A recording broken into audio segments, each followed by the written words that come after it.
ገባሽና መጣሽ?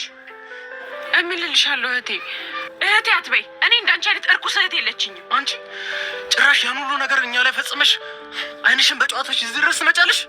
አታፍሪም እንዴ? እባካችሁ መኑኝ። እኔም ባክስቴ ተታልያለሁ። ከመጀመሪያውም ጀምሮ የእህቴ ሀብት ምናምን እያልሽ ስታወሪ ያኔ ነበር አንቺ ማስቆም የነበረብኝ። እባክሽ አሁን በአይኔ ላይሽ ስለማልፈልግ ሂጂ ከዚህ ሂጂ ከዚህ። ቆይ እንጂ ወዴት ነው የምትሄደው? ይህን ሁሉ በደል ፈጽማማ ከዚህ አትሄድም። መጀመሪያ ለእያንዳንዱ ያጠፋችሁ ጥፋት ተገቢውን ሆነ ቅጣት ትቀበላለች። እውነቷን ነው። አሁን ካለፈ በኋላ ምንም የምቀይሩ ነገር የለም። እባክሽ ከዚህ ውጭልን። እሺ ቢያንስ ያበላሸሁትን እንዳስተካክል እድል ስጡኝ። እንዴ ሆን ብለሽ ሁሉንም ነገር ካበለሻሸሽ በኋላ እንዴ ብለሽ የምታስተካክዩ? አምኜሽ ነበር። ያን ሁሉ ነገር ስትይኝ በጣም አምኜሽ ነበር።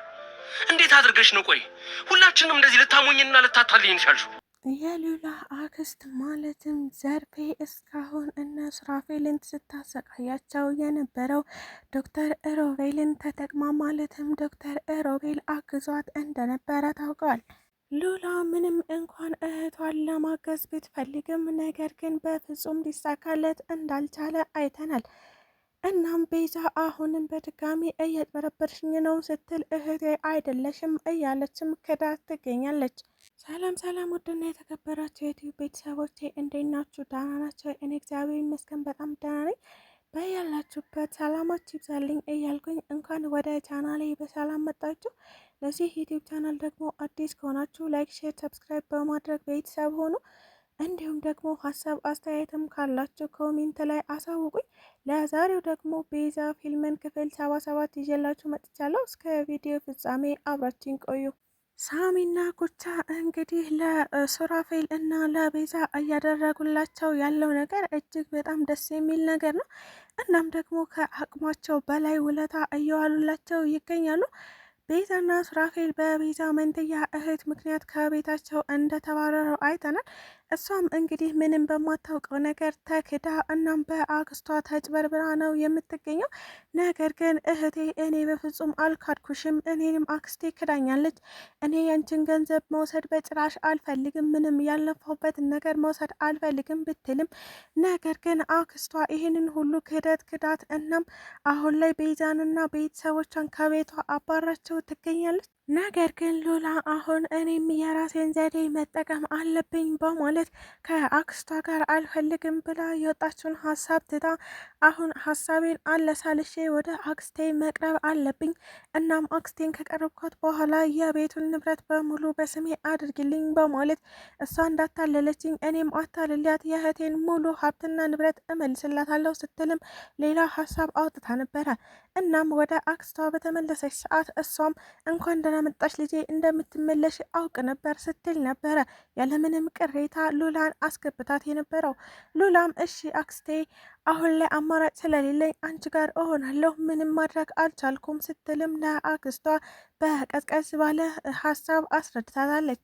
እናም ሉላ አያይዛ ሌላም ሀሳብ አቅርባላት ነበረ። እሱም ምንድን ነው ከዚህ በኋላ ገንዘባችንን የሚቆጣጠርልን ሰው የለም፣ ስለዚህ እኛ ራሳችን ስለሆንን የምናስተዳድረው እናም ደግሞ የምንቆጣጠረው ሙሉ ገንዘብና ንብረቱን በእኔ ስም አድርጊ ስትልም ጠይቃት ነበረ።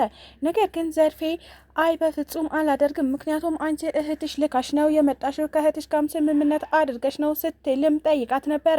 ሉላም አይ በፍጹም እንደዛ አይደለም አክስቴ፣ አሁን ብቻሽን ምንም ማድረግ ስለማትችይ ላግዝሽ ብዬ ነው ስትልም ጠይቃታለች። ዘርፌም እንግዲህ በፍጹም አጋዥ አልፈልግም፣ አሁን ላይ ሰራተኞችን እቀጥራለሁ፣ እናም ደግሞ ለመንቀሳቀሻችን የሚሆን መኪናም እገዛለሁ፣ ገንዘብ ካለ በሰማይ መንገድ አለ ነው እና ነገሮችን እኔ በራሴ ማድረግ እችላለሁ ስትል ነበረ ለሉላ ያስረዳቻት። ሀሳቡ ባይዋጥላትም በእርግጥም ሉላ በዚህ ሀሳብ ከመስማማት ውጭ ሌላ አማራጭ አልነበረትም። እናም አያይዛ ለሳሚ አሁን ላይ ከአክስቴ ጋር ተባብሬ መስራት አለብኝ፣ ከዛም የቤዛን ሙሉ ንብረትና ገንዘብ አስመልስላታለሁ፣ እንደምንም ብዬ አክስቴ በስሜ ካደረገችልኝ እኔ ደግሞ የእሷን ገንዘብ በስሟ አደርግላታለሁ ስትልም ከሳሚ ጋር ለመስማማት ወስናለች።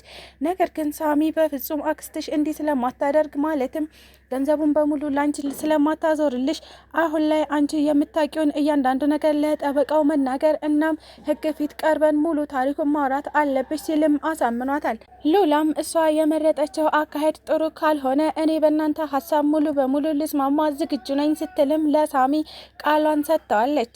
ነገሮች የተደራረቡበት ቤዛም አሁን ላይ ምን እንደምታደርግ ምንም የምታውቀው ነገር የለም። ነገር ግን ሱራፌልን ከዚህ በፊት ምንም እንዳላመነችው አይተን ነበረ። እናም እንደተለመደው እያጭበረበረና እያታለለኝ ነው ብላም ታስብ ነበረ።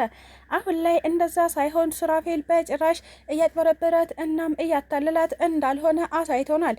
እናም ከሱራፌል ጋር ከመተባበር ውጭ አማራጭ የላትም። ነገር ግን ቤዛ ከመተማመንም አልፋ ሙሉ በሙሉ አምነውና የሀሳቧ ተካፋይ እንደሆነ አይተዋለች። በቤዛና በሱራፌል ጉዳይ ራሱን ቢዚ ያደረገው ሳሚ አሁንም እንደቀጠለ ይገኛል።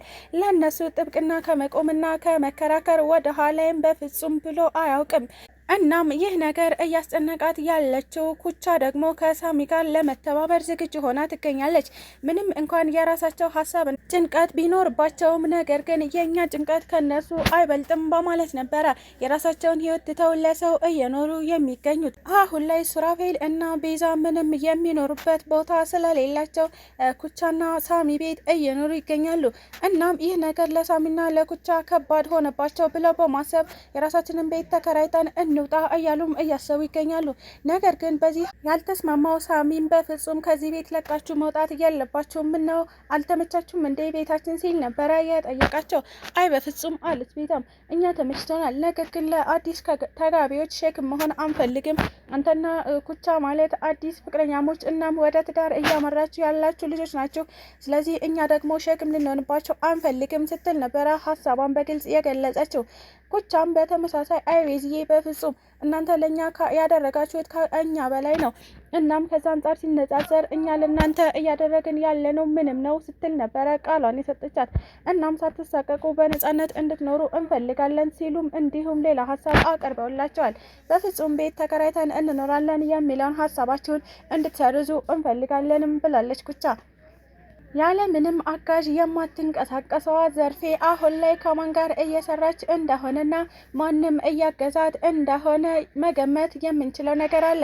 እሱም ምንድነው? ለሱራፌል እና ለቤዛ ቀንደኛ ጠላታቸው የሆነው ሮቤል እያገዛት ይመስለኛል። ምክንያቱም ያለ አጋዥ እሷ በፍጹም እያደረገች ያለችው ነገር የለም። ቲጂም አሁን እንደጠፋች አይተናል። ማለትም ከዘርፌ ጋር እየተባበረች እንዳልሆነም የምናውቀው ጉዳይ ነው። ስለዚህ እያገዛት ያለው ዶክተር ሮቤል ነው ብዬ አስባለሁኝ። ምክንያቱም በስከ መጨረሻ ዶክተር ሮቤል እንደ ራሱ ቤት ነበረ አንኳኩቶ የነ ዘርፌ ቤት ዘው ያለው። ማለትም የዘረፈቻቸው የነ ቤዛ የመኖሪያ ቤት ማለት ነው። ይህንን ከሮቤል ጋር መተባበሯን ስታውቅ ምናልባትም ሉላ ምን ልታደርግ እንደምትችል አናውቅም። እናም እሱም በቀጣይ ቪዲዮ የምናየው ይሆናል። ስለተከታተላችሁኝ እጅግ አድርጌ አመሰግናለሁ። ለቻናሌ ደግሞ አዲስ ከሆናችሁ ላይክ፣ ሼር፣ ሰብስክራይብ በማድረግ ቤተሰብ ሁኑ። እንዲሁም ደግሞ ሀሳብ አስተያየትም ካላችሁ ኮሜንት ላይ አሳውቁኝ። ኢትዮጵያ ለዘላለም ትኑር እያልኩ ሰናበታችኋለሁ።